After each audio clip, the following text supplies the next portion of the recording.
E aí, pessoal, viu? Nem demorou muito, tô falando, a gente tá emendando um conteúdo no outro aqui para gerar o melhor para vocês, com muita qualidade e com muitas pessoas importantes. Eu estou agora aqui com o Fabrício Delgado. Fabrício, seja muito bem-vindo. Boa tarde, Camila. Muito obrigado. Estou muito feliz de estar aqui contigo.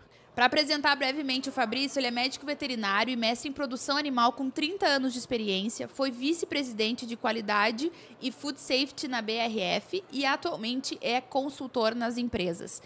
É isso, Fabrício, tá certo? Tá certo, vamos somar mais algumas coisinhas. Sou produtor rural. Importantíssimo. Sim, sim, né? Ovos lá de fora, lá de Pelotas. Trabalho também como conselheiro de algumas empresas, né, do nosso meio rural. Muito contente aí de poder conversar contigo. Já vou me adiantar, para quem que a gente tem que mandar um abraço aqui, Fabrício? Ah, muito bem. Para a Luane, para a Thaís. Luane e Thaís, ó. Beijo para Zootecnistas te vocês. seguem, te adoram, lá dos ovos Que lá de bom. fora. Fiquei sabendo que estão nos acompanhando aí, Sim. que legal. Tamo junto, viu? Fabrício, a gente vai falar muito aqui como engajar e potencializar equipes, né? Que isso é extremamente importante, não só no agro, como em qualquer outro segmento. E eu queria começar contigo falando de liderança e gestão de pessoas. Qual é a importância disso no nosso setor? Total, né? Nosso setor é um setor de pessoas, né? Um setor que eu sempre comento que não basta a gente entender dos processos, entender dos animais, entender da agricultura, nós precisamos sim entender de pessoas. No nosso segmento, mais suínos e aves, a gente sempre comenta o seguinte: quem não gosta ou quem não quer ou quem não entende de pessoas não pode trabalhar. Os desafios são grandes, né? As realidades hoje nos provocam vários desafios, mas é fundamental as equipes que têm maior engajamento, maior comprometimento, são as que têm mais sucesso. Eu tive a oportunidade de gerenciar várias pessoas em vários locais do Brasil, às vezes tecnologias muito mais apuradas do que outras, né? E nem sempre onde havia a maior tecnologia tinha os melhores resultados. As equipes fazem os resultados. É que nem a gente fala, né? Por trás das tecnologias precisam de cabeças pensantes e pessoas qualificadas para isso. Então, tudo gira em torno de pessoas, do ser humano, né? Sem dúvida. E quais práticas que tu considera mais eficazes para engajar e potencializar equipes em um ambiente tão desafiador? Olha, a gente tem que trabalhar com prioridades que estabeleçam um conceito de sinergia, daquilo fazer sentido, né? Propósito na vida, propósito nas equipes. Esse é o ponto assim inicial. A gente tem que, no meu entendimento, né, nós precisamos sempre ser muito claros, ser muito transparentes, né? Ressaltar que nem sempre nós vamos estar no topo, nem sempre as empresas vão estar aptas a crescer ou aptas a pagar o melhor salário, né? Mas que é uma jornada. Então, esse é o ponto principal. Primeiro, ser muito transparente com aquilo que a gente quer, ter o objetivo claro. E colocar propósito em qualquer atividade. Qualquer atividade. Né? Outra palavra que eu gosto muito, que eu comento, a gente precisa ser muito resiliente no agro, né? Nas nossas atividades. Porque nem sempre vai estar em conformismo tudo que a gente está propondo, né? Às vezes tem uma relação, por exemplo, empregado-empregador, ou a relação integrado-empresa, cooperado-empresa. Nem sempre as coisas vão estar totalmente alinhadas e isso faz com que a gente tenha a necessidade de ser resiliente, colocar propósito. Outro ponto que é fundamental, treinamento. O nosso negócio é um negócio de repetição e a gente precisa não cometer os mesmos erros. Então, à medida que a gente vai treinando, aprimorando, tem que vir novos erros para a gente continuar crescendo. E que estratégias tu recomenda para desenvolver lideranças em equipes? Porque a gente também sabe a importância de ter líderes trabalhando à frente das equipes, né? Tu leste o meu perfil aí, eu sou um técnico, né, um veterinário técnico, e nesse sentido a faculdade ela te dá um embasamento muito técnico, né? Há uma necessidade, sem dúvida, de desenvolver o lado de gestão. Para isso, estudar nunca é demais, sempre é importante a gente estar se reciclando. Esse é um ponto importante que tem que partir de cada um. O outro lado é realmente entender, né, fazer a leitura do ambiente que a gente está tá lidando, né, com quais são os desafios do momento, ter os objetivos muito claros e factíveis de serem alcançados, porque muitas vezes também a gente se perde nesse sentido, né, de colocar metas intangíveis, e isso não constrói, né? Nosso negócio, nossa atividade é uma atividade de construção. E tu tem exemplos de programas ou iniciativas que tu implementou e que tiveram sucesso? Tenho sim, eu acho que a gente... Pode compartilhar alguns com a gente? Claro. Eu sou um pouco antigo, né? São 30 anos já de caminhada, e eu recordo quando a gente passou a parte de produção de ovos para integrados. E tinha um sentido assim muito claro de desafios evidentes, como biosseguridade, se as pessoas iam assimilar. E hoje, a grande maioria, né, da produção de ovos férteis no Brasil, elas são executadas por parceiros integrados. Então, esse foi um projeto que me deixou muito contente. Teve um outro projeto também na Perdigão, né, que me marcou bastante, que foi quando nós passamos a produzir 100% das matrizes, nós comprávamos as reprodutoras, né, e foi aqui em Rio Claro, foi um período muito bonito da minha vida, inclusive uma das minhas filhas nasceu em Rio Claro. Então, são coisas assim que marcam bastante. E agora, esse projeto de ser produtor, né, empregar 9 pessoas diretamente, ter a possibilidade de também, né, me envolver com o meio rural, fazer algo de qualidade. Muito bom. E nesse mercado do agronegócio que é tão dinâmico, né? Como se manter atualizado com essas inovações, tecnologias que estão sempre aparecendo?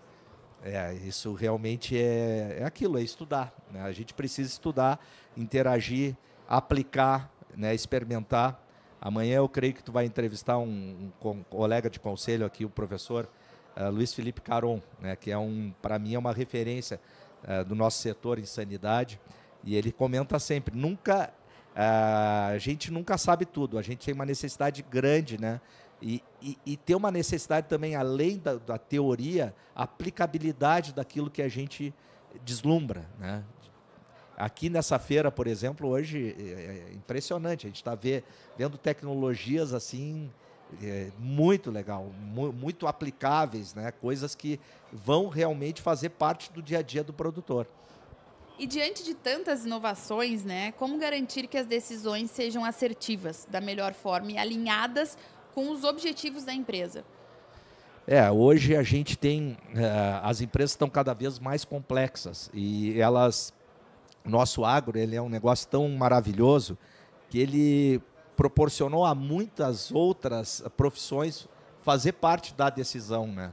Hoje a gente vê desde do lado do compliance, né, que é muito forte dentro das companhias, a questão de logística que faz com que a gente ganhe ou perca, né? Esse alinhamento ele passa por essa multiplicidade de skills que as pessoas precisam ter, né? E a gente vê quando a gente compartilha, a tendência é errar menos, né?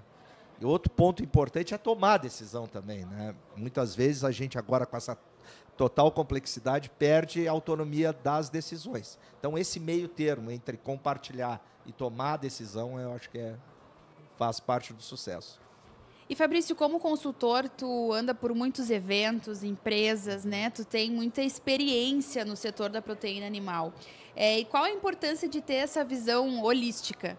É demais. Assim, eu tive uma oportunidade de trabalhar fora do Brasil, né?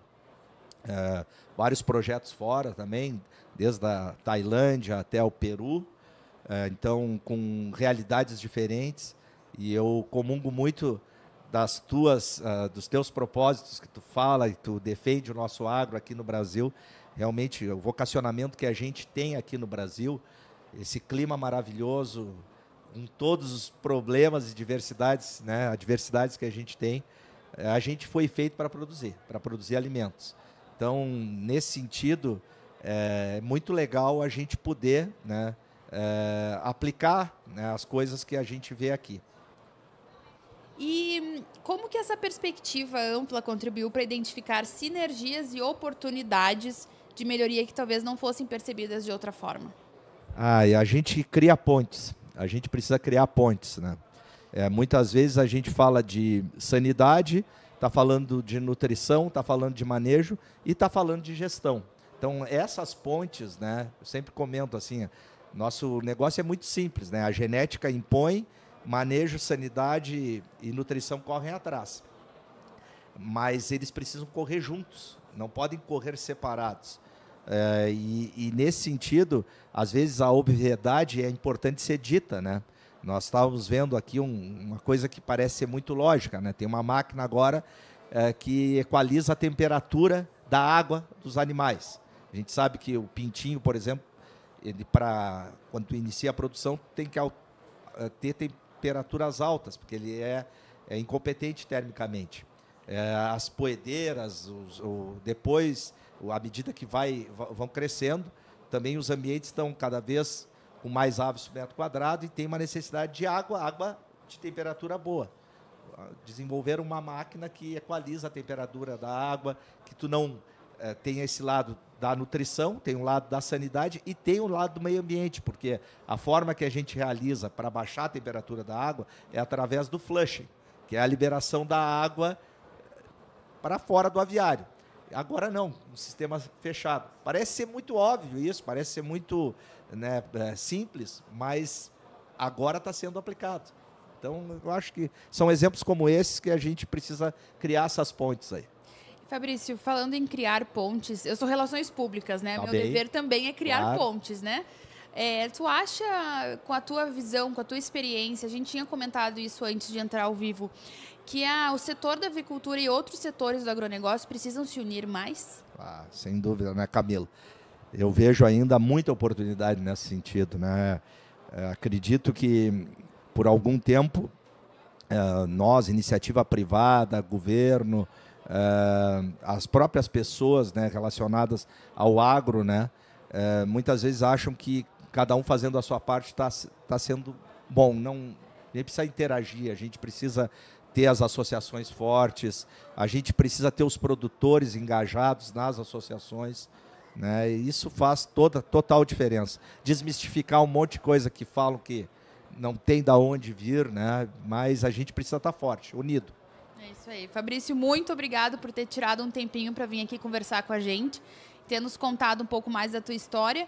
Pessoal, vocês conseguiram ver aqui a importância das pessoas, né? Então, a gente vê em inovação, vai inovação, por trás de toda inovação tem que ter cabeça pensante, a gente tem que estar ligado nisso e temos que estar unidos como setor para conseguir desenvolver e comunicar também, né, Fabrício? Sem dúvida. Cada vez melhor. Muito obrigado pela tua participação. Muito obrigado. Obrigado a Grosseries, obrigado a ti. Prazer imenso te conhecer. Maravilha. E, fiquem com a gente que daqui a pouquinho, daqui minutinhos eu volto com mais uma entrevista legal para vocês.